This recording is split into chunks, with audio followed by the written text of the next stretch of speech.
All right, greetings and salutations. Welcome to Tanisha's Reading Corner podcast. I am your host, Tanisha. Tanisha's Reading podcast is dedicated to anyone who desires to make reading a daily habit as a form of self-care. To stay updated when a new podcast is uploaded, please subscribe to the channel.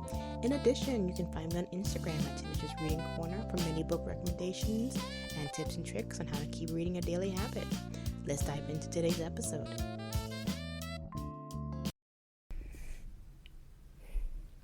Hello everyone and welcome and happy new year. We are into 2023.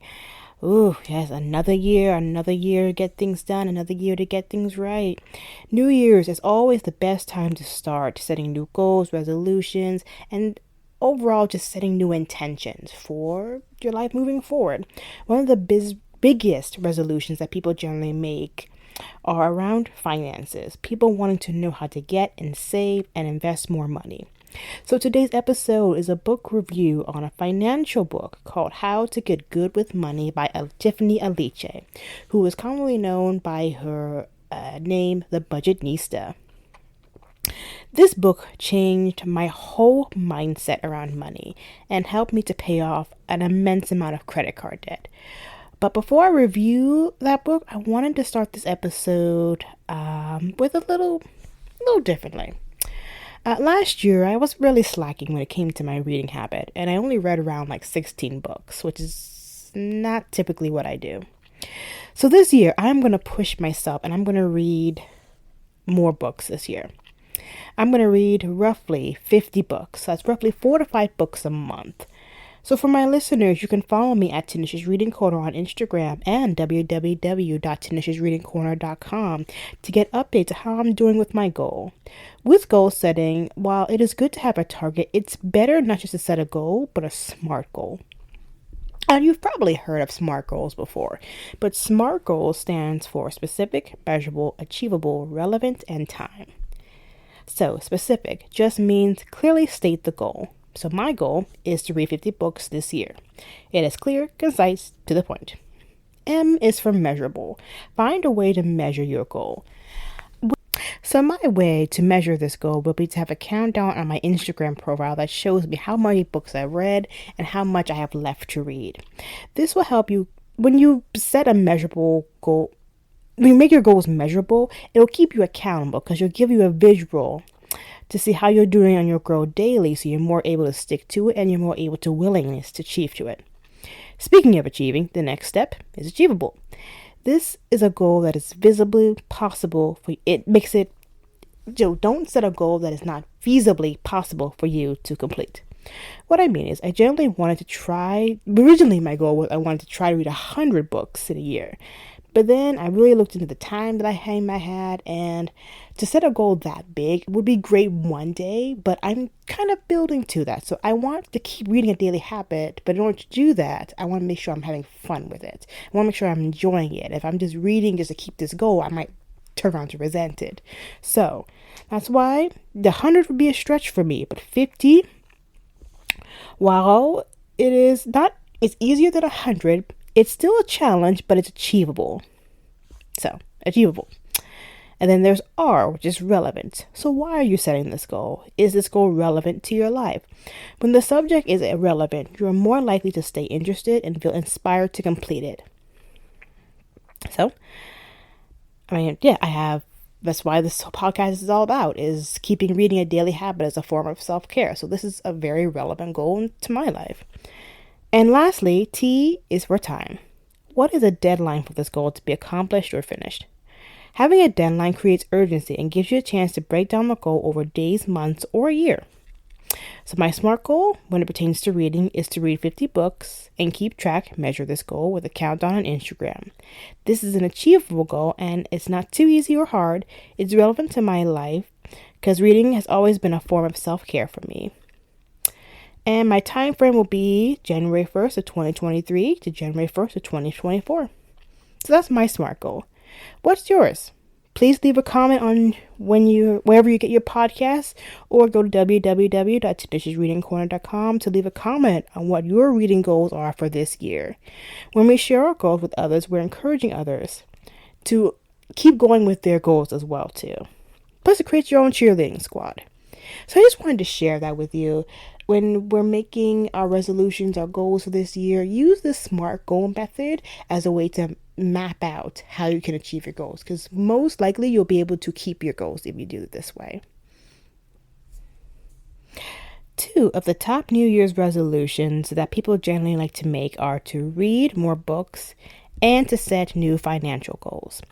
Money is something that we spend a majority of our time working on, stressing about, and trying to get. But we are not really taught all the ins and outs of money, how to use it as a tool. Now, unless you have received this type of education from your parents, most people's financial education comes from trial and error method. Julie, I was one of those Americans. Until I saw on Good Morning America a woman by the name of Tiffany Aliche and her discussing a book, Get Good with Money 10 Simple Steps to Become Financially Whole. What I'm going to do is I'm going to go over briefly each of the 10 steps that she describes in her book. And then as we go on, I'm going to explain a little bit about each step and also how each of these steps have greatly helped me in my money saving habits. So, first step, whole budget building. To get a good look at how you create a budget, get 3 months worth of your bank statements for this step. This step particularly helpful for me because it gives you a snapshot on what you make monthly and how much you're spending monthly. A part of these steps as a reader is to make money in and out lists, and that is what Alicia calls the tears and tissues step, because more times than not, you realize that you're spending more than you're actually making, and the goal of money is to make more than you spend. Each month, what I like to do now is when I get my bank statement, I look over my total income and look at my expenses. Did I make more than I spent, or did I spend more than I made? And then redirect from there. Step 2, save like a squirrel. In today's world, savings are crucial. What having a savings account does is it acts as a cushion that catches you when you fall on hard times, such as the loss of a job, your car breaking down, or your car needing repairing, or sickness or injury that leads to very high medical bills. Now, I work as a coordinator for a medical clinic, and I have seen firsthand how devastating a medical finances can be on someone, especially when you're injured. And especially when you don't have the money saved aside. Rest assured, I don't blame them at all, but honestly, they're in the same pool as many of us. Recent polls have shown that 63% of Americans barely have $1,000 in savings. In today's economy, with inflation and gas prices rising, $1,000 hardly covers anything anymore. So, analyzing that statistic, most Americans are living paycheck to paycheck, such that any misstep, like I said, breaking down of a car, your refrigerator going out, medical emergencies, a family member getting sick, etc., etc., etc., most Americans would automatically be in debt and no way of digging themselves out. So, why save like a squirrel? Think about it. When fall turns into winter, squirrels save nuts little by little in their dens over an entire season. So when it comes time for winter, they can stay hibernated because they have a whole season's worth of nuts to get them through. So think of it like that. Whenever you have a little extra cash in your pocket, or you get a little bonus, or etc., etc., etc., save a portion of that away to your bank account, which is separate from your checking account, and watch it grow. Now, what Tiffany Aliche tells us is that we need to have our emergency savings in a different bank than our checking to avoid the urge of easily transferring that back into our checking accounts. Because if you separate it this way, it makes savings inconvenient. Inconvenient money gets saved, and only use it for an absolute emergent situations.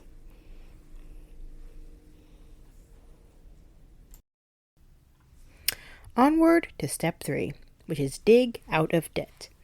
Debt is no one's friend. At times, it can feel like a shackle that you just carry around with you on your ankle all day, every day. Another research poll showed that the average American coming out of college had around $7,940 in credit card debt. At one point, speaking from my own personal experience, I had roughly $4,500 in credit card debt. The weight of that debt was heavy and just made me feel incredibly depressed. Now, what the budgetnista Tiffany Aliche teaches us about debt are 2 crucial paydown methods. The first, the snowball method. Now, the snowball method prioritizes paying off your debts with the smallest to largest balance. Why try this method? You get early wins with this option, and once you finish paying off the credit card, then you can go on to the next one. One credit card, go on to the next one, the next till they're all paid off. The second method is the avalanche method, which is paying off the balance with the highest interest rate first. The reason you want to use this method is because paying off the debt with the highest interest rate, you pay off the most expensive debt first, and then you go on to the next ones. So I did a combination of both, and I gotta say, as of today, I am officially credit card debt free. Hallelujah. So, onward to step 4, score high with your credit score. In this section of the book, what is answered is the $1,000,000 question of how do I raise my credit score? We always hear about these things, credit scores, and how it can help you buy things like you get you a better car payment, a mortgage, and all that fun stuff. But I'm rambling. Okay, when it comes to credit scores, there are 3 key components. 1, the credit report. 2, the credit score itself. And 3, the credit bureau. Think of the credit report as a transaction of your high school. A transcript. Blah, blah, blah, of your from high school, like a grade score. This keeps track of all your financial history, which includes credit card, mortgage, car payments, collections, bankruptcies, etc. Now, the second point, the credit score, is like an estimated GPA. Just like in school, your GPA is run through an algorithm that produces a number that gives an estimate on how well you're doing. Gives you a finite number to look at. And then the credit bureau are like your teachers who grade your credit score. So they are the ones who keep contact of, are you in collections, or are you good with the credit, or did you pay off a crumb? So that's what they do. So onward to step 5. Learn to earn. Increase your income. After you have built a budget and you have made the necessary cuts from your budget of items and things that no longer serve you and are not helping you get to your goals, and you look at it and you realize you're still not making quite enough, now it's the time to think about increasing your income. This is the time to ask yourself some questions. Is the job that I'm at, really paying me what I'm due? Or is it time to start a side hustle? It is important to have multiple streams of income such that if one of your incomes goes away, you still have money coming in. So after getting, your main job that's providing for most of your bills, maybe think about all the hobbies, things you generally love to do and interest you. How I came up with Tanisha's Reading Corner podcast was that I was listening to a podcast while thinking about getting back into reading daily and then trying to find a way to keep it as a daily habit. Then the idea popped into my head. Why not use a podcast where I am discussing reading? I'm still in the early stages of it. From ads, I can get a little extra each month that goes a very long way. Alright, and with that, we are at step 5 right now, so we're going to take a quick little break to add in a quick little ad, and then we'll be right back, so stay tuned. Ladies of the podcast, did you know that your period is not supposed to hurt? Periods are normal, but the pain should not be. Inflammation occurs naturally on your cycle, but painful periods indicate that the inflammation is higher than it should be. That's where Cited supplements come in. Cited PMS supplements comes packed with 9 superpowered plant extracts and minerals. Cited will not only help to lower your pain levels, but to also support your body naturally from cycle to cycle. For more information, go to their website at Cited, SEMAINE health.com. Also follow them on Instagram at Cited Health. Also, listeners of the podcast, when you find a supplement that you like to use, your promo code Tanisha's Reading Corner to get 20% off your first bottle. Again, the promo code Tanisha's Reading Corner to get 20% off your first bottle. Now, let's get back into the episode.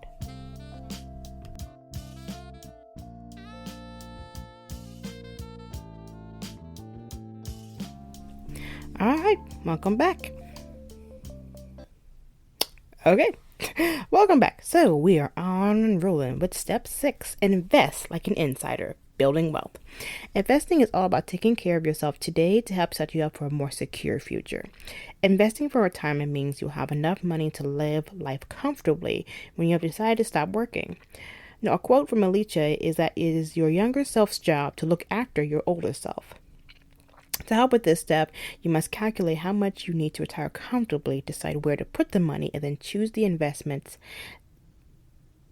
and start an automation. That way it's immediately transferred into that account.